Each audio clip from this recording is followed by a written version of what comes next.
Why use the local language? Wouldn't it be better in a humanitarian effort to teach them Spanish or English, and then they could have access to everything, including the scriptures?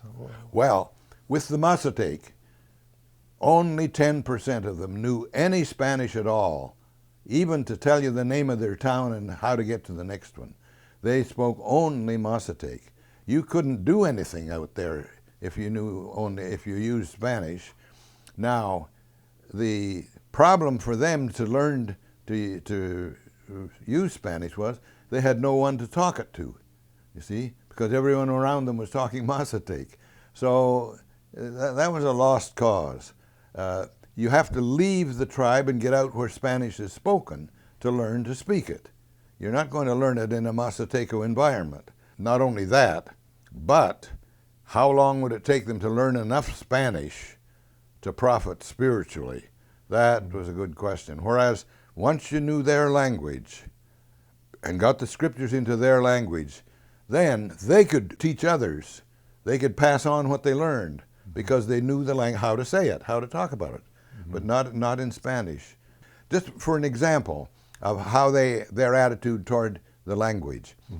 During the war, the Mexican government heard a rumor that Germans had infiltrated Mexico and were setting up a base in northern Mexico to attack the United States.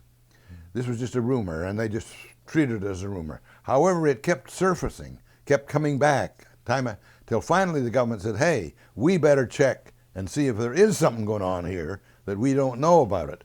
So they sent Mexican soldiers all through the mountains of Mexico, every part of the country, to check on every non-Mexican in the area, who he was, what he was doing there, what permissions he had, and so on, to find out. Well, we didn't know a thing about this. We were out there, we were almost oblivious to the war out there because we didn't get news. I had been there long enough to learn to talk Mazateco a little bit, not fluently, but a bit. I could get along.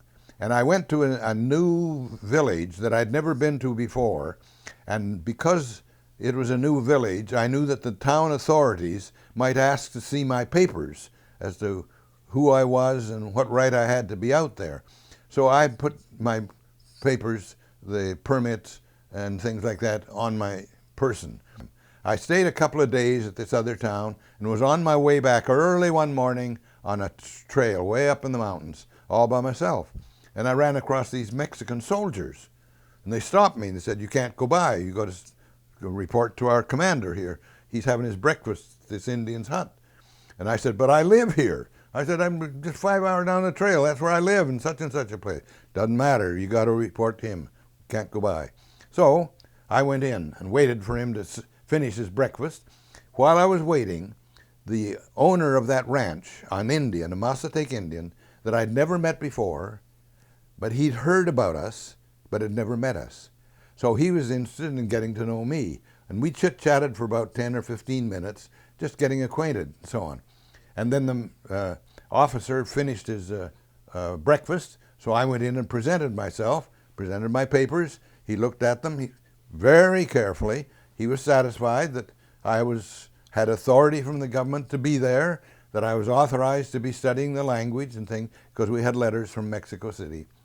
Then he handed them back to me, and he sat back in his chair and he looked me up and down. He said, well, where's your gun? Because here I was, a foreigner, roaming around the mountains with no gun.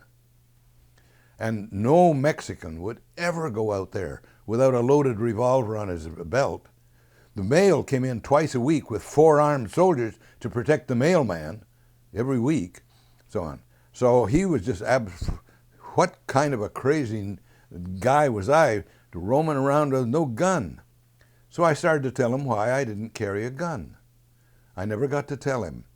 That man, the owner of that ranch, I'd only been talking to him for 15 minutes or so. He beat me to it. He knew enough Spanish to say it. He said he doesn't need a gun. He talks our language. Just like that. Wow. He doesn't see, I wasn't an outsider. It made me an insider, the fact I talked their language. I was on the in group, not the external group, because the Mazatecos hate the Spanish. They detest the language, and so on. So that's why we learned Mazatec. You didn't use Spanish. It didn't get you anywhere. In fact, it got you opposition, and so on. So we had illustration after illustration in the market. We'd be doing business with. Here's a woman. She's got her stuff all laid out there, selling it to you, and we come along and we want to buy some of her panela for sweeten our coffee. And she looks up and she sees immediately that we're not Mazatec. So she doubles her price. So instead of 50 centavos, she wants a peso. So we say to her, but other people are selling it for 50 centavos. No, a peso.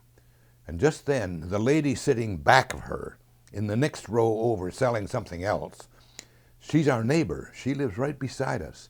This woman is a stranger. She's come from a village way out somewhere and has never met us. And she looks up and she sees we're foreigners. Okay, that means we're rich in her estimation. Okay. So the woman behind her, though, who lives right next door to us, she turns around, whispers to her, and we catch the whisper.